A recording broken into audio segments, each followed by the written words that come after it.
بالله من شرور أنفسنا ومن سيئات أعمالنا من يهده الله فلا مضل له ومن يضلل فلا هادي له وأشهد أن لا إله إلا الله وحده لا شريك له وأشهد أن محمدا عبده ورسوله يا أيها الذين آمنوا اتقوا الله حق تقاته ولا تموتن إلا وأنتم مسلمون يا أيها الناس اتقوا ربكم الذي خلقكم من نفس واحدة وخلق منها زوجها وبث منهما رجالا كثيرا ونساء واتقوا الله الذي تساءلون به والأرحام إن الله كان عليكم رقيبا يا أيها الذين آمنوا اتقوا الله وقولوا قولا سديدا يصلح لكم أعمالكم ويغفر لكم ذنوبكم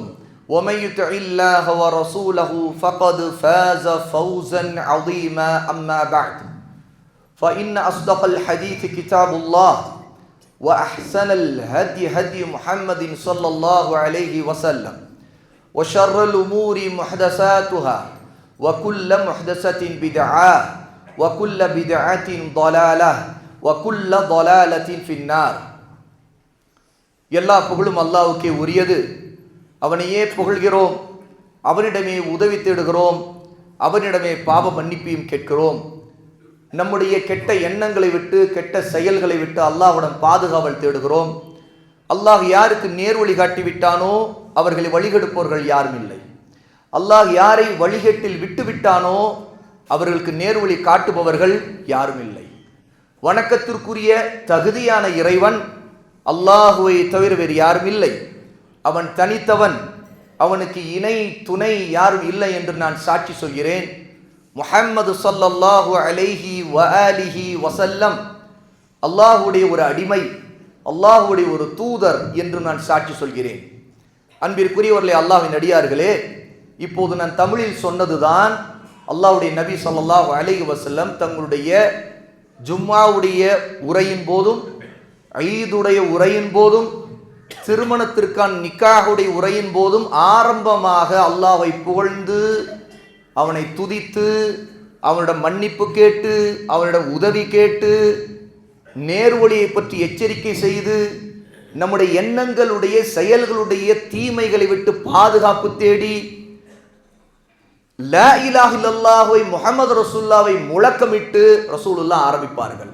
ஆகவே ஜும்ஆவுடைய ஈதுடைய உரையின் ஆரம்ப பகுதியை நாம் புரிந்து கொள்வது முதலில் முக்கியம். இதுதான் முதல் நமக்கான உபதேசம். இரண்டாவது, ரசூலுல்லாஹி ஸல்லல்லாஹு அலைஹி வஸல்லம் 3 குர்ஆனுடைய ஆயத்துக்களை ஓதுவார்கள். அதை நான் ஓதினேன். இந்த 3 குர்ஆனுடைய ஆயத்துகளிலும் அல்லாஹ் சுப்ஹானஹு வ தஆலா அல்லாஹ் ஈமான் கொண்டவர்களே என்று கூப்பிட்டு சொல்லக்கூடிய 2 ஆயத்துகள், யா அய்யுஹல்லதீன ஆமனூ என்று சொல்லக்கூடிய ஆயத்துகள் 2, யா அய்யுஹன்னாஸ் மனிதர்களே என்று சொல்லக்கூடிய ஆயத்து 1. ஆக இந்த 3 ஆயத்துகளிலும் அல்லாஹ் தஆலா முஃமின்களாகிய நமக்கும் ஒட்டுமொத்த மனிதர்களுக்கும், அதாவது காபிர்களாக முஃமின்கள் அல்லாதவர்களாக இருக்கக்கூடியவர்களுக்கும் சொல்லக்கூடிய ஒரே உபதேசம் என்ன தெரியுமா? இத்தகுல்லாஹ், அல்லாஹ்வுக்கு பயந்து நடந்து கொள்ளுங்கள். ஹக்க துகாத்திஹி, எப்படி பயப்பட வேண்டுமோ அந்த முறையை தெரிந்து புரிந்து ஹக்காக உண்மையாக பயந்து கொள்ளுங்கள் என்று அல்லாஹ் சொல்லுகிறான். அப்படி என்றால் போலித்தனமாக அல்ல, உண்மையாக பயந்து நடப்பது. எப்படி? அல்லாஹ் மார்க்கமாக்கி இருக்கக்கூடிய சட்டங்களை, அதனுடைய அறிவை, கல்வியை கற்றுக்கொண்டு, எதை அல்லாஹ் ஆகுமாக்கி இருக்கிறான் அதை தெரிந்து கொண்டு, அல்லாஹ் எதை தடுத்திருக்கிறான் அதை தெரிந்து கொண்டு, அல்லாஹ் ஆகுமாக்கி அவனுடைய கடமைகளை கட்டளைகளை செயல்படுத்துவது தக்குவா, இறையச்சம். அல்லாஹ் தடை செய்திருக்கக்கூடிய ஹராமை விட்டு விலகுவது தக்குவா, இறையச்சம். இந்த தக்குவாவை அல்லாஹ் 3 ஆயத்துகளிலும் முதலாவதாக கட்டளையாக இறக்கியிருக்கிறான். ஆக மனித சமுதாயம் முழுமைக்கும், முஸ்லிம்களாக ஈமான் கொண்டவர்கள் அனைவருக்கும் அல்லாஹ்வுடைய நபி ஸல்லல்லாஹு அலைஹி வஸல்லம் இந்த குர்ஆனுடைய 3 ஆயத்துகளை வருடம் முழுக்க ஒவ்வொரு ஈதுடைய 2 ஈதுக்கு மட்டுமல்ல, ஒவ்வொரு வாரத்திலும் இருக்கக்கூடிய சிறிய ஈதாக இருக்கக்கூடிய ஜும்ஆவுடைய குத்பாவிலும் சரி, ஈத் அல்லாத ஒரு தனிநபருடைய சந்தோஷமான நாள் ஒன்று இருக்கிறது, என்ன? நிக்காஹ். ஆக நிக்காஹுடைய உரையின் போதும் சரி ரசூலுல்லாஹி ஸல்லல்லாஹு அலைஹி வஸல்லம் தவறாமல் நினைவூட்டி இந்த 3 ஆயத்துகளும் தக்வாவை நினைவூட்டுகிறது. நாம் நமக்கு எப்போதும் நினைவூட்டி கொண்டே இருக்க வேண்டியது இதுதான் சகோதர சகோதரிகளே. எப்போது தக்வாவிலிருந்து விலகுகிறோமோ நாம் அல்லாஹ்வை விட்டு தூரமாகிறோம். ஏனென்றால் தக்வா இல்லாதவருடைய அமலை கூட அல்லாஹ் ஏற்க மாட்டான். இன்னல்லாஹ யதகப்பலுல்லாஹ் மினல் முத்தகீன். நிச்சயமாக அல்லாஹ் தக்வா உள்ளவர்களிடம் இருந்துதான் அமல்களை கபூல் செய்கிறான். அல்லாஹு தஆலா சூரா அல் மாயிதாலே சொல்லுகிறான். ஆக நம்முடைய அமல்கள் அல்லாஹ்விடம் கபூலாக வேண்டும் என்றால் நாம் அல்லாஹ்வுக்கு அஞ்ச வேண்டும், ஹராமானதை விட்டு விலக வேண்டும். ஹராமானதிலே முதல் இடத்தில் இருக்கக்கூடியது அஷ்ஷிர்க், அல்லாஹ்வுக்கு இணை வைப்பது. உள்ளத்திலோ பேச்சிலோ செயல்பாடுகளிலோ அல்லாஹ்வுக்கு செய்ய வேண்டிய இபாதத்துகளை அல்லாஹ் அல்லாதவர்களுக்கு செய்வது இணை வைப்பது. அதுதான் அஷ்ஷிர்க் பில்லாஹ், அல்லாஹ்வுக்கு இணை வைப்பது. ஏனென்றால் அல்லாஹ் ஹராமாக்கி இருக்கிறதை முதல் இடத்தில் இருக்கக்கூடியது இதுதான். ஹராமிலே மிக கொடூரமான ஹராம் இதுதான். ஏன்? மறுமையிலே அல்லாஹ் மன்னிக்காத ஷிர்க் இதுதான், மன்னிக்காத ஹராம் இதுதான். அல்லாஹ் நாடினால் நம்முடைய எந்த ஹராமா இருந்தாலும் அவன் நம் மீது கருணை காட்டினால் நாளை மன்னிக்கலாம். ஆனால் ஷிர்கை அல்லாஹ் மன்னிக்கவே மாட்டான். இன்னல்லாஹ லா யக்ஃபிரு ஐ யுஷ்ரக பிஹி வ யக்ஃபிரு மா தூன ذلك லிமன் யஷா. நிச்சயமா அல்லாஹ் தனக்கு இணை வைக்கப்படுவதை ஒரு காலும் மன்னிக்க மாட்டான். இது அல்லாத, இந்த இணை வைப்புங்கிற ஹராமாக இல்லாத வேறு ஹராமாக இருந்து வேறு பாவமாக இருந்து அல்லாஹ் தான் நாடியவர்களுக்கு மன்னிப்பான். அப்படி என்றால் என்ன? அல்லாஹ் யார் மீது கருணை காட்டினானோ அந்த அடியானை, அவனிடம் ஷிர்க் இல்லை ஆனால் வேறு பாவங்கள் இருக்கிறது, அல்லாஹ் மன்னிக்கலாம், அல்லாஹ் தண்டிக்கலாம். தண்டனைக்கு பிறகு கூட அந்த அடியான் சொர்க்கத்திற்கு போய் விடுவான். ஏன்? ஷிர்க் இருந்தால் நிரந்தர நரகம். மற்ற பாவங்களை செய்தவருக்கு அல்லாஹ் தான் நாடினால் மன்னிப்பை தண்டிப்பான். தண்டித்த பிறகு அந்த மனிதனை, அந்த ஆணை, அந்த பெண்ணை அல்லாஹ் சொர்க்கத்துக்கு அனுப்பி விடுவான். சகோதர சகோதரிகளே, அவை நாம் மிகவும் அஞ்ச வேண்டிய தக்வாவுடைய அடையாளத்தில் முதல் இடத்தில் இருக்கக்கூடியது அல்லாஹ்வுக்கு இணை வைக்கக்கூடிய பாவத்தை நான் ஒரு காலம் செய்துவிடக் கூடாது என்று முதலில் நாம் தெளிவாக நம்முடைய மண்டையில், நம்முடைய உள்ளத்தில், நம்முடைய உடம்பில், உதிரத்தில், இரத்தத்தில், சதையில், எலும்பில் மொத்தமாக இதுதான் நம்முடைய அடிப்படை கொள்கையாக இருக்க வேண்டும். ஏன்? லா இலாஹ இல்லல்லாஹ்வுடைய அர்த்தம் இதுதான் சகோதரர்களே. வணக்கத்திற்கு தகுதியானவன் அல்லாஹ்வை தவிர வேறு யாரும் இல்லை என்பதுதான் லா இலாஹ இல்லல்லாஹ். எல்லா இபாதத்துகளையும் அவனுக்கு மட்டும் சொந்தமாக்குவது லா இலாஹ இல்லல்லாஹ். அந்த லா இலாஹ இல்லல்லாஹ்வை வாழ்க்கையில் அமல் செய்வதற்கு சரியான வழி, ஒரே வழி, ஒரே பாதை என்ன தெரியுமா? முஹம்மதுர் ரசூலுல்லாஹ். முஹம்மது ஸல்லல்லாஹு அலைஹி வஸல்லம் அவர்கள் அல்லாஹ்வுடைய ரசூல் என்று ஈமான் கொண்ட ஒருத்தர் அந்த நபியை பற்றி பிடிப்பது. தக்வா எப்படி நம்முடைய வாழ்க்கையில் வருவது சகோதரர்களே?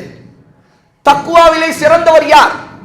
குழந்தையை கேட்டால் கூட சொல்லும், நம்முடைய பிள்ளைகள் கேட்டால் கூட சொல்லும். என்ன சொல்லும்? தக்வாவிலே சிறந்தவர் யார்? முஹம்மது ஸல்லல்லாஹு அலைஹி வஸல்லம். தன்னுடைய தோழர்களுக்கு சொன்னார்கள், நபி முஹம்மது ஸல்லல்லாஹு அலைஹி வஸல்லம் உங்கள் அனைவரை விட நான் அதிகம் அல்லாஹ்வுக்கு அஞ்சுகிறேன் என்று சொன்னார்கள். அப்படி என்றால் யார்? அவர் பொய்யர் அல்ல, உண்மையை சொல்லுகிறார். உலக வரலாற்றிலே இந்த பூமி படைக்கப்பட்ட காலத்தில் அவரை விட சிறந்த ஒரு தக்வாதாரியை நாம் பார்க்க முடியாது. அவரை விட சிறந்த ஒரு ஆபித், வணக்கசாலியை பார்க்க முடியாது. அவரை சிறந்த ஒரு மிகச்சிறந்த குணசாலியை, பண்பாளரை உலகத்திலே பார்க்க முடியாது. அப்படிப்பட்டவர் தான் முஹம்மது ஸல்லல்லாஹு அலைஹி வஸல்லம், நம்முடைய நபி, ஹாத்தமுன் நபி, கடைசி நபி. இனி எவனும் யாரும் நபியாக அடுத்து வர முடியாது. எவனாவது இனி அடுத்து தன்னை நபி என்று சொன்னால் அவன் ஒரு மிகப்பெரிய பொய்யன், தஜ்ஜால் என்று நாம் சொல்லுவோம். ஆக முஹம்மது ஸல்லல்லாஹு அலைஹி வஸல்லம் ஈமான் கொண்ட முஸ்லிம்களாகிய நாம் தக்வாவை உறுதியாக பற்றி பிடிக்க வேண்டும். ஆகவேதான் முஹம்மது ஸல்லல்லாஹு அலைஹி வஸல்லம் ஹாத்தமுன் நபி, மிகச்சிறந்த படைப்பாக அல்லாஹ் படைத்திருக்கின்ற நபி, ஒவ்வொரு ஈதுடைய உரையிலும், ஒவ்வொரு ஜும்மாவுடைய உரையிலும், ஒவ்வொரு நிக்காவுடைய உரையிலும் தக்வாவை முதலாவதாக சொன்னார்கள். சகோதரர்களே, சகோதரிகளே, எப்போதெல்லாம் நாம் தடுமாறுகிறோமோ, அல்லாஹ்வை பற்றி பிடித்துக் கொண்டால், தக்வாவை பற்றி பிடித்துக் கொண்டால் நாம் சரியாக ஆகிவிடுவோம். எப்போதெல்லாம் நமக்கு தடுமாற்றம் வருகிறதோ, இல்மை கற்றுக்கொண்டால் நம்முடைய வாழ்க்கை, நம்முடைய அமல்கள் சீராகிவிடும். அந்த இல்மு எப்படி கிடைக்கும்? அல்லாஹ் சொல்லுகிறான்னு தெரியுமா? வத்தகுல்லாஹ் வ யுஅல்லிமுக்குமுல்லாஹ். நீங்க அல்லாஹ்வுக்கு பயப்படுங்கள், அல்லாஹ் உங்களுக்கு இல்மை கற்றுக் கொடுப்பான். இல்மு எப்படி கிடைக்குமா? முதல்ல அல்லாஹ்வுக்கு பயந்து நடப்பது. அல்லாஹ்வுக்கு பயந்ததால் தான் சஹாபாக்களுக்கு அல்லாஹ் அந்த இல்மை கொடுத்தான். உள்ளம் முதலில் சீராக வேண்டும் சகோதரர்களே. உள்ளம் சீராகிவிட்டால் எல்லாம் சீராகும். அவை நம்முடைய இன்றைய பிரச்சனைகள், நம்முடைய உள்ளம் கெட்டு கிடக்கிறது. நம்முடைய நப்ஸ், நம்முடைய ஹவா, மன இச்சை, இது நாம் நாடக்கூடிய, நாம் விரும்பக்கூடிய பாதையின் பக்கம் நம்மை இழுத்து செல்கிறது. அதிலே நாம் நினைப்பதை நியாயப்படுத்துவதற்கு இந்த நப்ஸ், ஹவா தூண்டுகிறது, நம்மை பிடித்து கவ்விக்கொள்கிறது. எப்போது தக்வாவை நாம் பற்றி பிடிக்கிறோமோ அப்போது அல்லாஹ் சுப்ஹானஹு வ தஆலா நம்மை காப்பாற்றி விடுவான், குழப்பங்களிலிருந்து தெளிவு தருவான். அந்த தக்வாவுக்கான மிகச்சிறந்த வழி, அந்த அறிவை பெறுவதற்கான மிகச்சிறந்த பாதை அல் கிதாபு அஸ் சுன்னஹ். ரெண்டு தான் சகோதரர்களே. இது ரெண்டு கால்களில் நடப்பதை போல, ரெண்டு கண்களால் பார்ப்பது போல நாம் அல்லாஹ்வுடைய வேதத்தையும் நபியுடைய சுன்னாவை பற்றி பிடித்தால் அல்லாஹ் நமக்கு வெற்றியை கொடுப்பான் சகோதர சகோதரிகளே. ஆக ஷிர்க்கை விட்ட பிறகு ஒரு மனிதன் மிக முக்கியமாக விட வேண்டிய ஹராம் என்ன தெரியுமா? பித்ஆ, அனாச்சாரம்.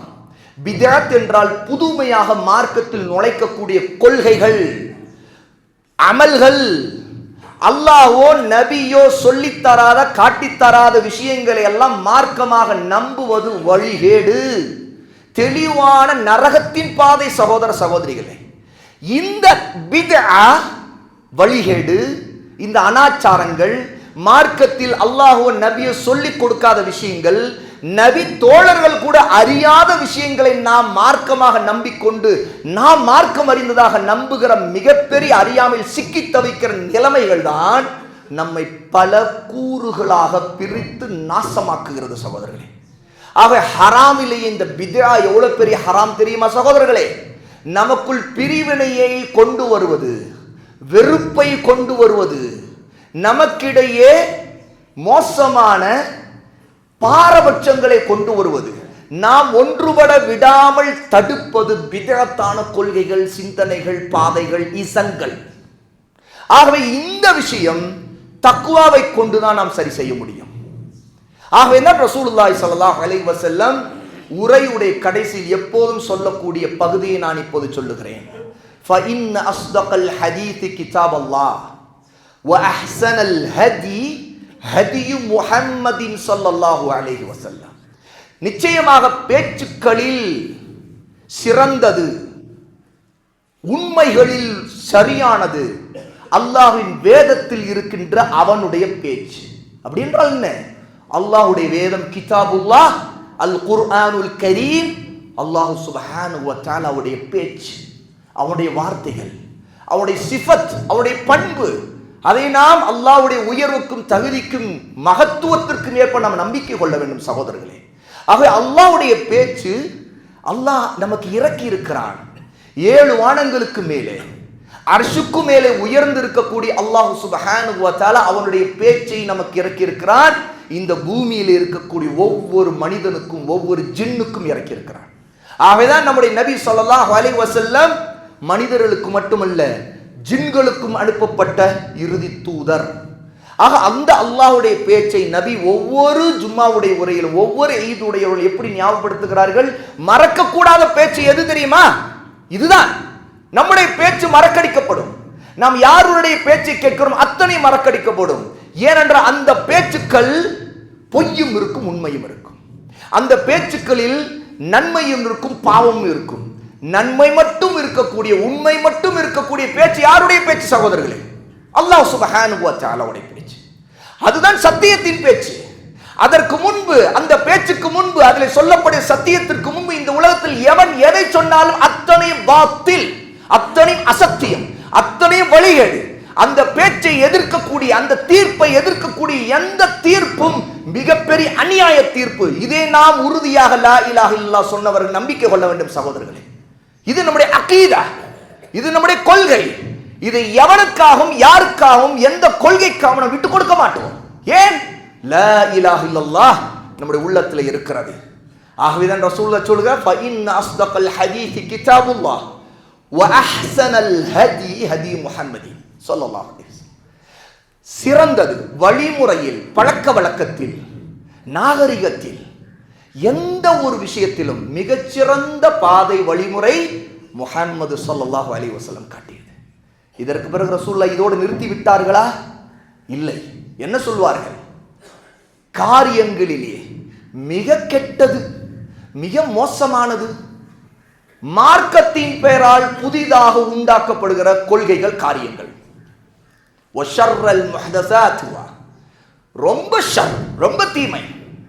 அந்த புதிதாக உருவாக்கப்படுகிற விஷயங்களுக்கு ரசூலுல்லாஹ் சொன்ன பெயர் என்ன தெரியுமா சகோதரர்களே? அதுதான் பிதா, பித்அத்.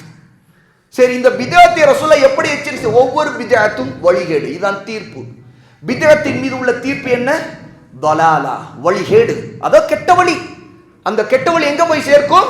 அடுத்த ரசூலுல்லாஹ் சொல்லி முடித்தார்கள், ஒவ்வொரு தலாலத்தும் நரகத்தில் ஃபின்னார் என்று சொன்னார்கள். சகோதரர்களே, சகோதரிகளே, சொர்க்கத்திற்கு நாம் போக வேண்டுமா இல்லையா? இதை தவிர்த்து இதை விட சிறந்த கேள்வி நம்மை நோக்கி வருவதில் எது இருக்க முடியும்? இதற்கு மிகச்சிறந்த பதில் எது இருக்க முடியும்? சொர்க்கத்திற்கு போக வேண்டும். அப்படி என்றால் என்ன? நரகத்திற்கு போகக்கூடாது. நரகத்திற்கு போகக்கூடாது என்றால் தக்வாவை பற்றி பிடிக்க வேண்டும். தக்வாவை பற்றி பிடிப்பதற்கு ஒரே வழி முஹம்மது ஸல்லல்லாஹு அலைஹி வஸல்லம் உடைய பாதையை பற்றி பிடிக்க வேண்டும். எப்படி நபி தோழர்கள் சஹாபா ரலியல்லாஹு அன்ஹும், அவர்களை பின்பற்றி வந்த தாபிஊன்கள், அவர்களை பின்பற்றி வந்த தபௌ தாபிஈன்கள், மூன்று மிகச்சிறந்த தலைமுறையாக வரலாறுல நாம் பார்க்கிறோமே, சஹாபாக்கள், தாபிஊன்கள், தபௌ தாபிஈன்கள், அவர்களை போல உண்மையாக அந்த சலஃப் போல, அவர்கள் தான் அஸ்ஸலஃப், அவர்கள் தான் அஸ்ஸலஃபுஸ் ஸாலிஹ், என்ன மிகச்சிறந்த நல்ல முன்னோர்கள் என்று சொல்லுகிறோம். அந்த நல்ல முன்னோர்கள் இந்த கிதாபையும் சுன்னாவையும் பற்றி பிடித்தது போலவே நாம் பற்றி பிடிக்க வேண்டும். அது எங்கிருந்து தொடங்கும்? லா இலாஹ இல்லல்லாஹ் வந்து தொடங்கும். 5 வேளை தவறாமல் தொழுவதிலிருந்து தொடங்கும். ரசூலுல்லாஹி ஸல்லல்லாஹு அலைஹி வஸல்லம் இந்த உம்மத்திற்கு காட்டிய மிகச்சிறந்த அல்லாஹ்வை வணங்குவதற்கான மிகச்சிறந்த வழிமுறை எது? அல்லாஹ்வை தொழுவது. அல்ஹம்துலில்லாஹ். சகோதர சகோதரிகளே, ரமதானில் இபாதத் செய்தோம். ரமதான் முடிந்து ஈதுடைய பெருநாளை இன்று கொண்டாடுகிறோம். வலி துக்மிலுல் இத்தத வலி துகப்பிருல்லாஹ அலா மா ஹதாக்கும். அல்லாஹ் என்ன சொல்லுகிறது? எதுக்கு தெரியுமா ஈது கொண்டாடுகிறோம்? நோன்புடைய 30 நாள் அல்ல 29 நாளுடைய நோன்பு காலத்தை நிறைவு செய்வதற்காக, நிறைவு செய்த பிறகு அல்லாஹ்வை தக்பீர் சொல்லி புகழ்வதற்காக. ஏன் புகழ வேண்டும்? அல்லாஹ் சொல்கிறான், அலாமா ஹதாக்கும், உங்களுக்கு அவன் நேர்வழி காட்டியதற்காக புகழ வேண்டும். அப்படி என்றால் அல்லாஹ் நமக்கு லா இலாஹ இல்லல்லாஹ் முஹம்மது ரசூலுல்லாஹ் சொல்லக்கூடிய ஹிதாயத்தை கொடுத்திருக்கிறானே, இதை விட சிறந்த நேர்வழி என்ன இருக்கும் சகோதரர்களே? அல்லாஹ் கொடுத்திருக்கிறானே, இந்த ஹிதாயத்திற்கு பிறகு மிகச்சிறந்த நேர்வழி அல்லாஹ்வை வணங்குவது, தொழுவது. தவறாமல் தொழுகை கடைபிடியுங்கள் அல்லாஹ்வுடைய அடியார்களே. எப்படி இதுவரைக்கும் தொழுகை கடைபிடித்துறாதே போல நீங்க திரும்பும் தொழுகையை தவறாமல் பற்றி பிடியுங்கள். அதற்கடுத்து ஹராமான அத்தனை விட்டு விலகுங்கள். நாம் அல்லாஹ்வுக்கு அஞ்சி விலக வேண்டும். நமக்கு தெரிகிறது நம்முடைய வியாபாரம் இது ஹராம் என்றால், அர் ரிஸ்க் மின் அல்லாஹ், ரிஸ்க் அல்லாஹ்விடமிருந்து கொடுக்கப்படக்கூடியது. அவன் அல் ரஸாக். அவன் யார்? அர் ரஸாக். அவன் வாழ்வாதாரத்தை ரிஸ்கை அளிக்கக்கூடியவன். அர் ராஸிக், அவன் நிச்சயமா பொறுப்பெடுத்துக் கொள்வான். ஆகவே ஹராமான அந்த வியாபாரத்தை விட்டுவிட்டு அல்லாஹ்வுக்கு அஞ்சி அவனிடம் கையேந்தி துஆ செய்து, யா அல்லாஹ், நீ கொடுத்த ரிஸ்க், கொடுக்கக்கூடிய ரிஸ்க் எனக்கு ஹலாலாக நீ நேசிக்கக்கூடிய பாதையில் தான் எனக்கு வேண்டும் என்று சொல்லி அவனுக்கு வாக்குறுதி அளித்து ஹராமான வியாபாரத்தை விட்டு நாம் விலகிவிட வேண்டும். ஏன் தெரியுமா சகோதரர்களே? தக்வாவுடைய அடையாளம் முதலில் நம்முடைய வருமானம் ஹலாலாக இருக்க வேண்டும். இல்லை என்றால், நம்முடைய வருமானம் ஹராமாக இருந்தால் நம்முடைய துஆ கூட அல்லாஹ்வுடன் ஏற்கப்படாத சகோதரர்களே. ஏனென்றால் நம்முடைய ரத்தம் ஹராம், நம்முடைய சதை ஹராம், நம்முடைய ஆடை ஹராம், எல்லாம் ஹராமானதோடு இல்லாமல் நம்முடைய குடும்பத்தில் இருக்கிறவர்களுக்கு நம்ம கொடுக்கக்கூடிய செல்வத்தால் அவர்கள் ஒரு ஹராமானதில் வாழ வேண்டிய நிலைமை ஏற்படுத்துகிறோம் என்றால், பொறுப்புதாரியாக ஒரு குடும்ப தலைவராக இருக்கக்கூடிய ஒரு தந்தையாக கணவராக இருக்கக்கூடியவர் ஹராமான சம்பாத்தியத்தினுடைய குடும்பத்தாரை வழி நடத்தலாமா சகோதர சகோதரிகளே? ஆகவே நம்முடைய வாழ்க்கையில் தக்குவா நம்முடைய பேச்சில் மட்டும் இருக்கக்கூடாது. நம்முடைய அமல்களிலே மிக முக்கியமாக நம்முடைய வருமானம் ஹலாலாக இருக்கிறதா என்று பார்ப்பது மிக மிக முக்கியமான சகோதரர்களே. ஆகவே இதை சரி செய்ய வேண்டும். அது மட்டுமல்ல சகோதரர்களே, மிக முக்கியமான உபதேசம் இது. உங்களுடைய கையில், என்னுடைய கையில் இருக்கக்கூடிய இந்த மொபைல் போனில் இருந்து அதிகமாக தூரமாக இருக்க முயற்சி செய்யுங்கள். ஏன்? இதன் வழியாகத்தான் எல்லா கண்ணால் பார்க்கப்படுகிற பாவங்கள், காதால் கேட்கப்படுகிற பாவங்கள், உள்ளத்திலே வழிகேடான பாவமான சிந்தனைகளை ஊட்டக்கூடிய விஷயங்கள் நம்மை நோக்கி ஒரு படையெடுப்பது போல, இன்னும் சொல்ல போன படையெடுத்து நம்மை கைது செய்து வைத்து நம்மை கொடுமைப்படுத்துவதை போல உண்மையிலே நம்மை வளைச்சு பிடித்து வைத்திருக்கிறது. இதை யார் மறுப்பது? யாரை கேட்டான்? ஆமாம், என் பிள்ளைகள் கெட்டு நாசமாகிறார்கள், அவர்களை எப்படி நான் இதிலிருந்து வெளியே கொண்டு வருவது என்று அழுகிறார் ஒருவர். என்ன அப்படி என்றால் பிள்ளைக்கு மட்டும்தான் அழுவதா?